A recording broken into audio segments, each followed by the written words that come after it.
नमस्कार दोस्तों, कैसे हैं आप लोग। मेरा नाम सौरभ कुमार है और मैं आप लोग को यहाँ पर बीपीएससी का बिहार पब्लिक सर्विस कमीशन का जनरल स्टडीज पढ़ा रहा हूँ, जो कि आपका ये पेपर 1 एंड पेपर 2 का किताब है। और ये आपका मेंस एग्जाम के लिए बहुत ही इंपॉर्टेंट किताब है, जिसमें आपका मॉडल प्रैक्टिस सेट दिया गया है। ठीक है, आपका 16 प्रैक्टिस सेट दिया गया, जिसमें आप लोग अभी GS1 जनरल स्टडीज पेपर 1 का आप लोग सेक्शन नंबर 1 पढ़ रहे हैं। ठीक है, तो सेक्शन नंबर 1 का आपका जो भी क्वेश्चन है उसको हम लोग यहाँ पर डील कर रहे हैं। ठीक है, पढ़ रहे हैं। तो चलिए स्टार्ट करते हैं सेक्शन 1 का GS1, जिसमें आपका जो है सेक्शन 1 में टोटल आपको 3 क्वेश्चन करना रहता है, जिसमें आपको 38 मार्क होता है। ठीक है, इस प्रकार आपका 38 इंटू 3 आपका 140 मार्क्स आपका सेक्शन 1 का हो गया। ठीक है, जिसमें आपको आराम से आप 60-70 नंबर ला सकते हैं। ठीक है, तो चलिए स्टार्ट करते हैं। आज का हमारा जो क्वेश्चन है सेकंड नंबर क्वेश्चन, उसको हम लोग आज पढ़ेंगे। ठीक है, तो आपका सेकंड नंबर क्वेश्चन है यहाँ पर the year 2018 mark the centenary of the end of the World War I. Under the light of this statement, highlight Indian contribution in the World War I and also highlight the consequence of the war. ठीक है, तो आपका question है the year 2018 marks the centenary of the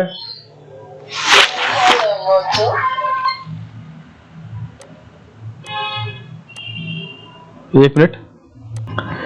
question था आपका the year 2018 marks the centenary of the end of the World War I. Under the lights of this statement, highlights Indians' contribution in the World War I and also highlight the consequence of the war. ठीक है, तो आपका जो है आपका जो world war 1 है वो आपका इसके समाप्त हुए पूरे 100 साल हो गए। ठीक है, 2018 में इसका 100 साल में जो है 100 साल पूरा इसका कंप्लीट हुआ। ठीक है, तो under the lights off this statement highlight Indian contribution in the world war 1। तो आपका जो भी आपका स्टेटमेंट है वर्ल्ड वार 1 के लिए, तो आपका इंडियंस के क्या क्या योगदान था वर्ल्ड वार 1 में, उसके आपके बारे में बताना है। And also highlight the consequence of the war. तो आपको जो है वार का क्या आगे जाके प्रभाव पड़ा, ठीक है, कॉन्सिक्वेंस क्या हुआ, उसके बारे में हमको यहाँ पर बताएंगे, जो आपको बताना है। तो आपका यहाँ पर स्टार्ट हो रहा है। ठीक है, तो आपका यहाँ पर है the year 2018 marks the century of the end of the world war 1। तो आपका वर्ल्ड वार 1 के एंड हुए पूरे आपका 100 साल 2018 में कंप्लीट हो गया। ठीक है, the war to end all wars or the great war of civilisation did not achieve what the belligerents or its protagonist imagine. The war to end all wars or the great war for civilisation did not achieve what the belligerents or its protagonist imagine.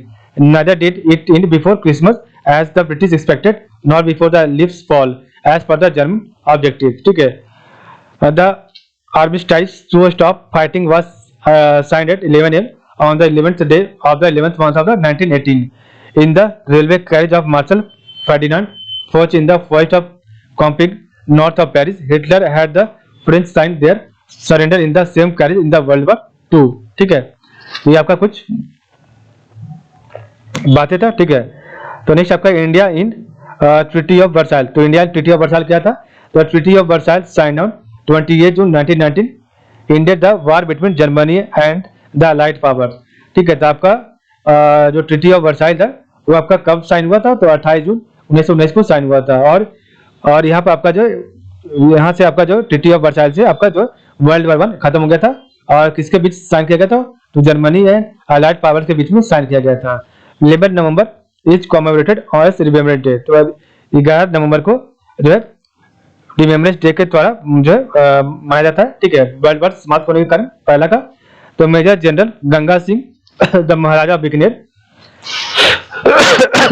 Bikaner had been a member of the imperial war council in 1917। ठीक है, तो आपके जो महाराजा बीकानेर के थे major general Ganga Singh, वो आपके imperial वार के मेंबर थे, इंपीरियल वार काउंसिल के मेंबर थे 1917 में। ठीक है, India was a separate signatory of the treaty of Versailles in 1919 at the end of the great war and A founding member of the league of nation. ठीक है, तो आपका एक इंडिया जो था भारत एक आपका एक अलग सिग्नेटरी मेंबर था ट्रीटी ऑफ वर्साइल का, जो कि आपका जर्मनी और अलाइड पावर्स के बीच में हुआ था 1919 में। और बाद में इंडिया जो है आपका लीग ऑफ नेशन जो बना था, ठीक है, यूनाइटेड नेशन का पहले 1919 में उसका एक फाउंडिंग मेंबर भी था। ठीक है, it was the only non independent territory to have this status. और ये पहले भारत ही एक ऐसा कंट्री था जो कि उसमें स्वतंत्र नहीं था, ठीक है, और लीग ऑफ नेशन का मेंबर भी था, ठीक है। At a single honour Ganga Singh was the sole Indian or non white representative at the signing of the treaty. तो at a single honour Ganga Singh was the sole Indian or non white representative. और ये आपके जो गंगा सिंह जी तो आपके नॉन वाइट मतलब बिना British representative थे at the signing of the treaty, ठीक है। The iconic painting the signing of peace son and, ठीक है। तो the iconic painting the signing of peace sauce and, ठीक है।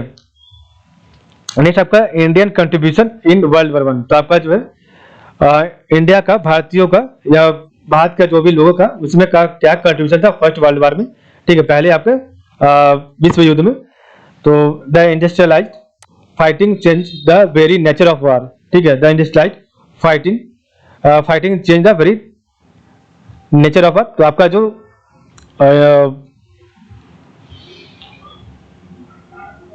जो समय का उद्योग था, ठीक है ना, वो इस वार को, इसके नेचर को चेंज किया था। For the record about 70 million military personnel were mobilise and 16.5 million killed. तो आपके जो है इसमें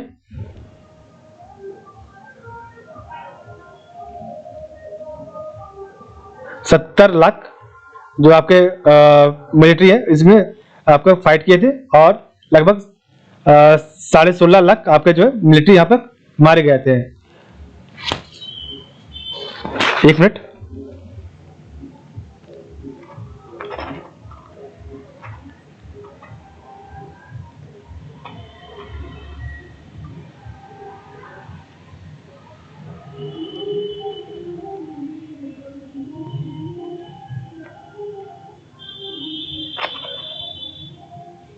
तो आपके सॉरी 70 मिलियन में होगा, 70 करोड़ होगा, 7 करोड़ होगा, ठीक है।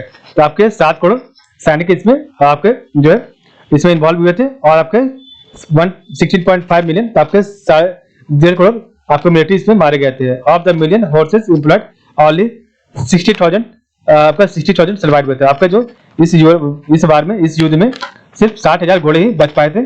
India provided 1,73,000 horses. तो इंडिया ने जो है 1,73,000 हॉर्स को जो है फर्स्ट वर्ल्ड वॉर में ब्रिटिश के फेवर में दिया था। म्यूल्स एंड कैमल, तो 1,73,000 हॉर्सेस, म्यूल्स एंड कैमल्स, ठीक है, for the war and recruited 14,40,437 man. और भारत ने 14 लाख सैनिकों को लड़ने के लिए दिया था and sent 13,81,050 for service overseas, ठीक है। और 13 लाख अप्रॉक्स लोगों को वहां पर बाहर जो है सर्विस देने के लिए, काम करने के लिए भेजा था। Of which 74,187 officers and male were killed. और 74,000 जो आपके सैनिक है या फिर इंडियन ऑफिसर थे वो मारे गए थे। एंड अनदर 70,000 वुंडेड आपका, और 70,000 से ज्यादा भारतीय जो है भारतीय सैनिक या भारतीय ऑफिसर वहां पर घायल हो चुके थे, ठीक है। Of the killed 13,516 names are inscribed on the Indian gate memorial new Delhi completed in 1933। तो आपका जो जितने भी आपके इसमें से शहीद हुए थे आपके 74,000 लोग, उसमें से आपके 13,516 लोगों के नाम जो है इंडिया गेट मेमोरियल पर न्यू दिल्ली में जो आपका है वहां पर नाम वहां पर लिखा गया है, ठीक है। वहां पर आपका जो है एक प्लेट वहां पर लगा हुआ है, नंबर नेम प्लेट, ठीक है। और ये आपका 1933 में बनाया हुआ था। India bore the cost of this man decide and authorise contribution of 100 million euro toward the overall war effort, ठीक है। तो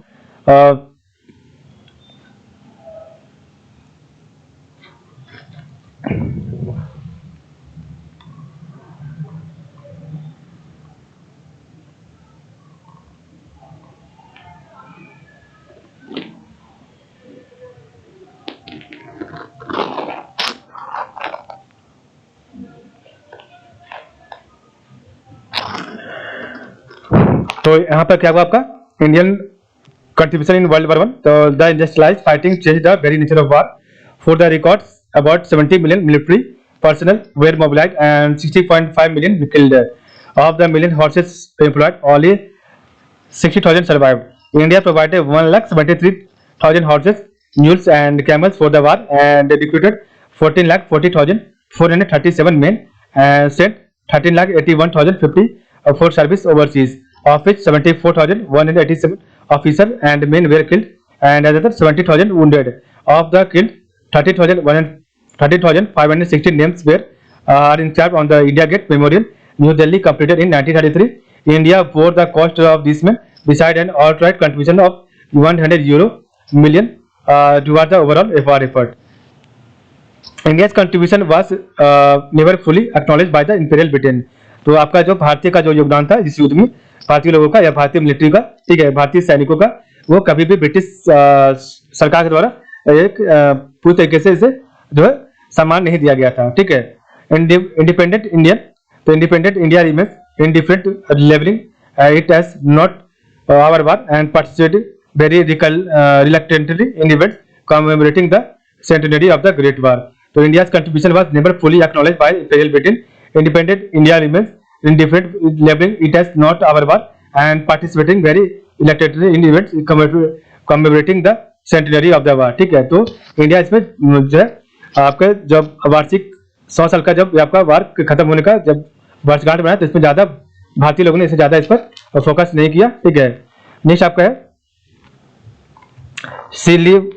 सिलीफेन प्लान. तो सिलीफेन प्लान का आपका क्या था? तो when the Lahore division and the Meerut division entered World War I, they were in the first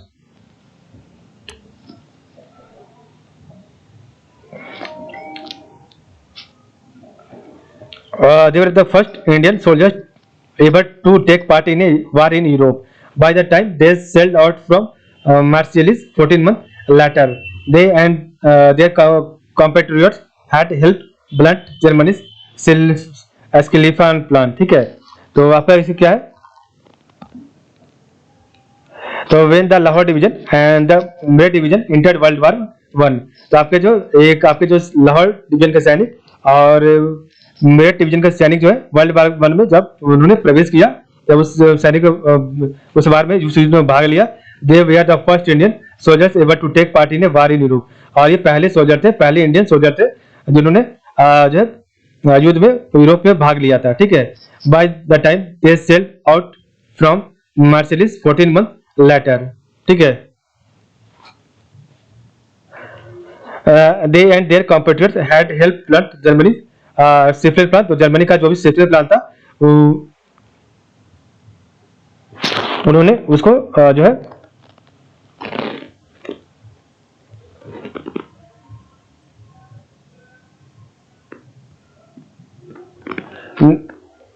स्पष्ट किया, ठीक है.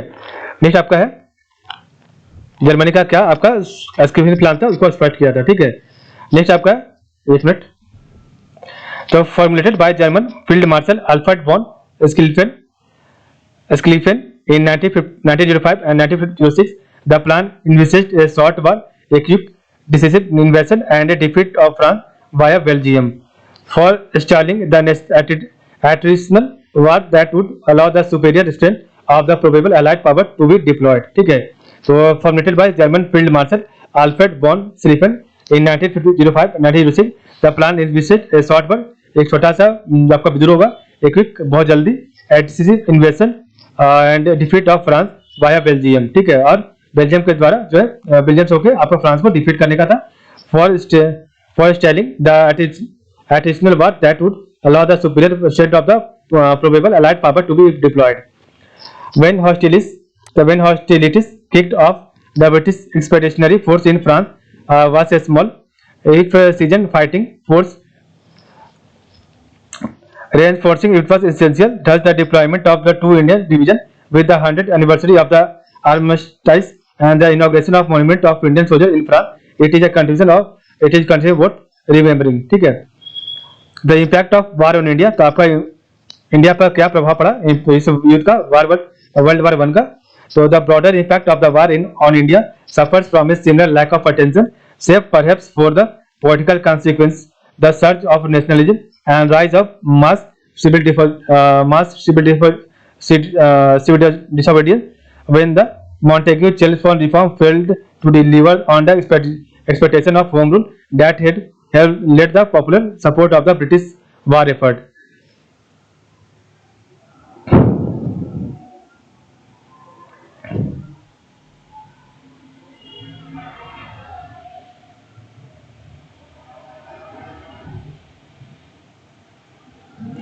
So, the broader impact of the war on India suffers from a similar lack of attention, save perhaps for the political consequences, the surge of nationalism, and the rise of mass civil disobedience when the Montagu Chelmsford reform failed to deliver on the expectation of home rule. तो आपका जो Montagu आपका जब युद्ध के बाद Montagu चेल्मसफोर्ड reform जो आया था वो आपका जो है यहाँ के लोगों को ज्यादा जो है आकर्षित या ज्यादा कुछ देने का काम नहीं किया, ठीक है, या फिर आपका जो है होम रूल देने का काम नहीं किया. That led to popular support for the British war effort, जो कि आपका जो है इसीलिए जो है होम रूल के होम रूल को पाने के लिए भारत के लोगों ने ब्रिटिश को सपोर्ट किया था वर्ल्ड वार वन में. For instance ward of the army that had fought on the western front and in east Africa, Mesopotamia and the Dardanelles campaign. So, for instance, what of the army that had fought on the Western Front and in East Africa, Mesopotamia and the Dardanelles campaign, used as a border pacification and defense force in peacetime. It was not a structure for the kind of war fighting it had to endure. Its equipment was a generation old as a matter of policy. Poor strategic planning by the British didn't help. The slaughter was immense, whether in France or during the disastrous attempt to push beyond Basra to Baghdad, ठीक है. आपका consequence क्या था? तो first soldiers writing home want others not to join up and as the war dragged on, casualties mounted and recruitment method grew more coercive. Resentment grew. It is no coincidence perhaps that Punjab, which supplied a large proportion of the troops due to British martial races theory, turned into an epicenter of the necessity of the war. तो आपके जब वार के बाद जो है जब आपका first world war जब आपका खत्म हुआ उसके बाद सबसे ज्यादा आपका जो है एक तरह का आपका एपिसेंटर हो गया वहां पर राष्ट्रवादियों का, ठीक है, पंजाब में. Second, post war military reform to transform the Indian army into a modern force started a process that accelerated with the onset of world war 2, ठीक है. By 1956, Indian military was a potent enough force that the prospect of its rebellion, triggered by the Royal Indian Navy, naval military that year, was a major contributor of the British region to fold. ठीक है. Socio economic changes क्या हुआ? तो socio economic the war brought about socio economic changes as well. Oliver Wendell Hynet of the Paris School of Economics has used information from census record to estimate the impact of military requirement during the First World War in Punjab on the literacy rate. He found that between 1911 and 1921, literacy rate as well as the number of literate individuals increased significantly in heavily recruited communities. This effect is the strongest for men of military age, which is consistent with the hypothesis that soldiers learn to read and write on their foreign campaigns. ठीक है. The archived letters and diaries of Indian soldiers who served in Western Europe raise another question: did exposure to different societal and cultural norms, such as the role of women in society, contribute in any measure to societal progress in region that saw heavy recruitment? Economic impact क्या था? So there is of course the economic impact of the world war on India. A war economy is by definition a distorted one. Logic of empire created this. Requisitioning of food supplies, particularly cereals, led to rampant food inflation. Export of cash crops like jute suffered due to the loss of European market. Meanwhile, rising military demand for jute products compensated for the decline in civil demand, with the jute mills in Bengal establishing monopolies. Skewed income distribution grew even more so, shifting from jute farmers to capital. And as Amya Kumar Bagachi has noted in Indian economy and society during World War I, the drain on the Indian economy in the form of cash, kind and notes to the British government came to about 367 million pound. Sector benefited. The dad said there was upside as well. Domestic manufacturing sectors such as cotton benefited from the decline of the British good. तो यहाँ पर आपका जो cotton का मांग बढ़ गया था क्योंकि यहाँ पर ब्रिटिश गुड का डिमांड घट गया था. That had dominated the pre-war market. The steel sector, also crucial after independence, benefited as well. For instance, the Erlings Tata steel mills were handed a lifeline in the form of contract to supply rails to Mesopotamian campaign. ठीक है, next आपका है British investment rerouted to the UK creating opportunity for Indian capital. In short the war economy boosted Indian capital in some way at least. आपका conclusion क्या हुआ? तो the Indian national movement and the country's socio economic development did not take place in isolation. The World War I linked India to global development in profound with far-reaching consequences. It is history with worth remembering. It is history worth remembering. आपका सही हो जाएगा। ठीक है, तो इस प्रकार हमने पढ़ा आज का आपका क्वेश्चन नंबर 2। तो आज के लिए बस इतना ही। आप लोग का बहुत बहुत धन्यवाद।